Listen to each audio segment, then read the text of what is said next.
If a cow smokes weed, does that mean the stakes are high? Yes, it's a terrible joke, but I had no other way to introduce today's recipe, which is a classic ribeye. We are going to be salt and peppering this, high heat searing it, finishing it in the oven, and we're going to be making a delicious cream pan sauce, which is going to pair well with everything that we're doing today. And if you are still watching this, that means you have made it past that terrible intro joke, which means you are in luck because I have another one. What do you call a cow with no legs?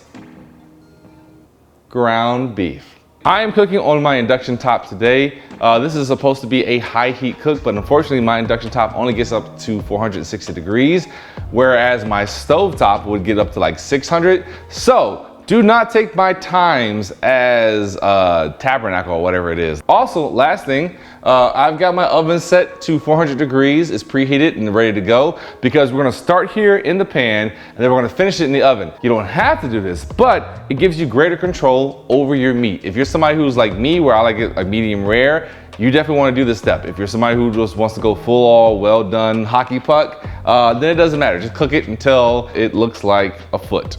And lastly, I have a meat thermometer here and a laser reader here for temperatures. Let's get started here. I'm going to turn my induction top on and I want to go to the highest setting that I can. Another thing that I just did is I've had my steak out for about 30 minutes. You never want to take cold meat out the fridge and throw it right into a pan. There is not a lot of prep work for this recipe, but the only thing we have to do is just dice up a shallot. It is just a type of onion, but honestly it's one of my favorite type of onions and you definitely want to do it. But if you find yourself in a position where you can't get a shallot, totally fine to use a white onion. And the way you dice a shallot is the same way you would dice an onion. So I'm just gonna dice in half. I'm gonna peel off these layers here. And then coming back and doing this. I know most of you have worked with shallots before, but there's always the case of somebody who's never even heard of a shallot that may need this lesson. And one shallot should be fine. I know shallots come in different sizes, but for the most part, you should be good just using one.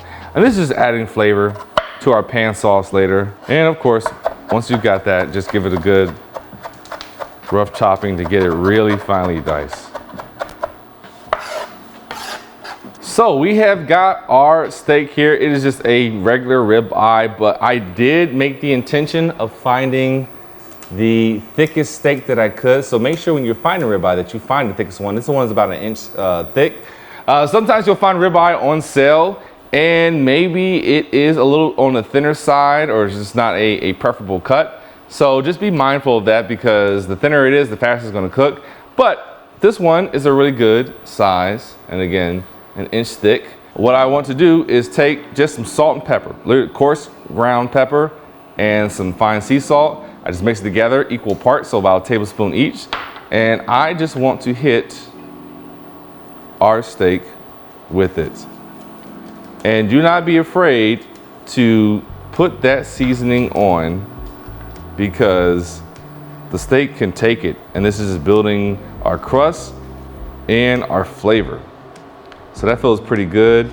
Let's flip it over and do the same thing on the other side.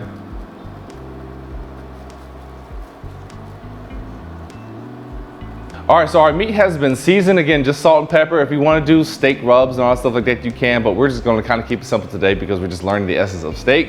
That's going, I want to allow that time for that salt to really work into the meat, which is perfect because we still have to wait for our pan. And if I were to take a temperature reading right now, it is at, oh, surprisingly, it's at 600 degrees, which I think is perfect. Also real quick, so there's a couple ways you can do this. Normally, I would put something like an avocado oil onto the steak and then season it. But today, I'm just gonna put the avocado oil into the pan. It doesn't really matter which order it goes, but you do need to have a high heat oil, which is perfect because avocado oil has a high heat temperature of 500 degrees. And hopefully I don't set off my smoke detector today because this is currently running at 600 degrees. But that grapeseed oil, don't try to use a vegetable oil or olive oil because they will start smoking and not only will you set off your fire alarms, but you'll probably have a nasty taste in your mouth. So avocado oil, grapeseed oil, anything that's over 500 degrees is perfect for this. So I have got my avocado oil here and we're just gonna hit the pan with it. All right, now that our oil is smoking, because again, only 500 degrees was the smoke point, but we're going higher than that. We can take our meat here and just being smart. Actually, we can get some of that oil here in the middle. We're just gonna lay it away from us, and we're gonna set a timer for 90 seconds, and then we'll flip. And all we're doing right now is just allowing the crust to build, the flavor. That salt and pepper is going to do a lot of work. And yes, it's getting super smoky. I hope the smoke detectors don't go off. Again, if I was on my stove top, this wouldn't be a problem. But for today's demonstration, we're going to do it this way. So we're going to flip it, and hopefully we have good crust. Oh yeah, that's good searing right there. So we're gonna let this go for another minute, and then into the oven it goes. All right, it has been 90 seconds on the first side, 60 on the other. I just wanna probe it real quick and just see what the temperature is. It's at 84 degrees. We need to get it to 125 or 120 because it's still gonna carry over. So, having said that, I've turned off my induction top. I have my oven, remember I said earlier, at 400 degrees. And we are going to take our steak and put it into the oven for at least, we're gonna put it in the oven for at least 3 minutes. In fact, let me set this now, because we do not want this to get too carried away. We don't want to overcook it. So 3 minutes, I'm gonna check on again. I have my meat thermometer here. So what I am gonna do is take our tray that we did earlier, where we were seasoning. I'm gonna clean it out because we're gonna put our meat back in this and let it rest while we make our pan sauce. Let's talk about today's poor choice. You could have done a red wine reduction sauce, but I'm just gonna go straight purist. I've got a port here. I'm just gonna pour me a little bit. And for those of you out here who have never had a port, it is a fortified wine. So when you're looking for it in the store, go to the fortified wine section. Yes, my hair is all in my face. Go to the fortified wine section, look for ports. It's also gonna be where like your sherries and stuff are at. But a port, if you don't know, is strong. It will get you drunk. I just want to warn you all, it will get you drunk, but it goes perfect with steak. And for those of you out there who's like, oh, I can't eat a steak that's bloody, first off, let me drink this. The easiest way I can explain it, ooh, that's good. Easiest way I can explain it is, it's not blood. What color is the meat? It's red, right? So any juices in it will be what color? Red, right? It's literally just the color of the proteins and the juices in the meat, but you want that medium rare in order to really enjoy the essence of a steak, because it should just melt in your mouth. All right, it has been only 3 minutes. Again, it varies depending on the thickness of your steak, and also how high of a heat that you got when you were searing it. But our steak is good, so what I want to do real fast, tongs, take our steak, pick it up, put it on, and we're gonna let this rest 10 minutes. The reason why we're gonna let this rest 10 minutes is because your steak has been cooking at a high heat for a long time. All those juices, or all that blood, all those juices are tight and compact in the center of the meat. And so if we were to cut into this right now, all that juice and flavor would come out. We don't want that. We want it to stay juicy and flavorful. So I am covering it up with some tin foil, but this is perfect because in the time that's gonna take for us to make our pan sauce, that's the amount of time that it needs to chill. So let's get our cast iron back over here. Let's turn it back, I wanna say a medium to a medium high heat. And we wanna use the same cast iron pan because we just did our steak in there. So all that steak flavor, all that salt and pepper and the essence of beef is in here in the pan. And we wanna make sure that we get that flavor in our pan sauce. All right, so our pan sauce is pretty easy. I already have plenty of avocado oil still left in here. So what I wanna do is take about 1 to 2 tablespoons of butter. This is unsalted butter because I know I'm gonna salt this later. Yeah.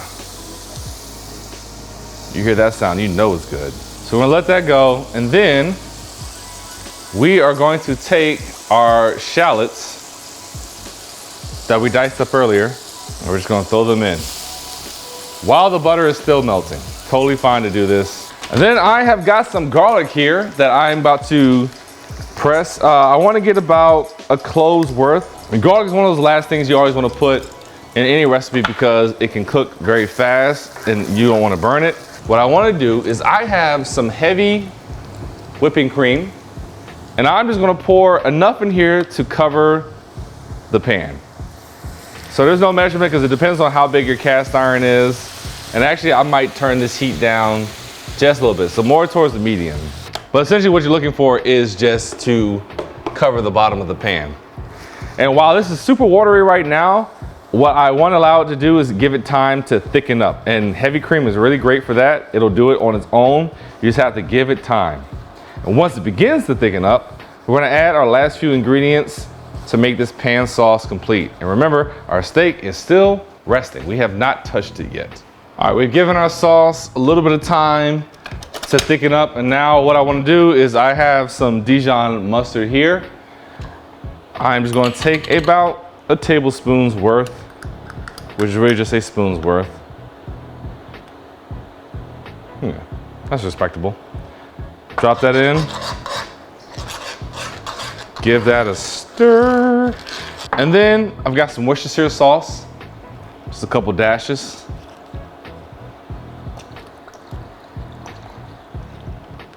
I want to give it a chance to get all those flavors melted together. And then last but not least, we did mix up this salt and pepper mixture earlier. Just a little bit of that.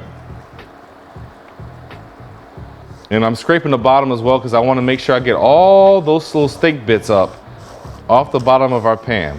And you can see how thick it's getting because if I do this, see how long it takes for that liquid to kind of fill back in. Pan sauce is done. Let's move this to the side.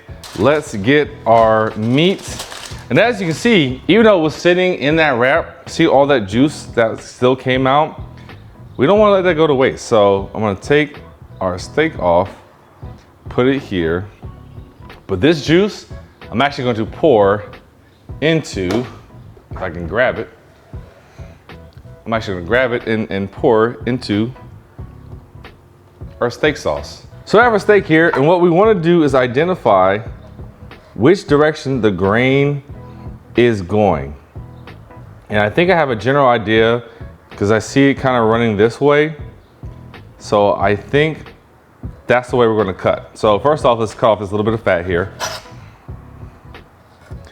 And then we're going to cut just thin little strips. And you want to cut against the grain because it just makes the chewing experience that much more enjoyable. You all get to see the plating process. Oh, oh, so good. And I just kind of want to decorate it so you can kind of see the meat itself. Take our pan sauce, and the cool thing about the cast iron is it has a little pour thing right here. Just gonna pour it into this and hopefully not make a mess. All right, our steak sauce is there. And potatoes would be great with this, whether they're mashed or roasted. Steak and potatoes, you can't go bad. And then, just for a pop of color, just a little parsley around, even in the steak sauce itself. Of course, what is a cooking video without a taste test? Even though clearly I've already tasted this. This is really a date night meal, but I want to introduce you all to just the basics of steaks. On the grill, this would be fire. But I wanted to start in your kitchen because maybe you don't have access to a grill. Totally fine. That pan, the cast iron pan, did totally fine. So this is awesome. We will see you all back here next week. Enjoy.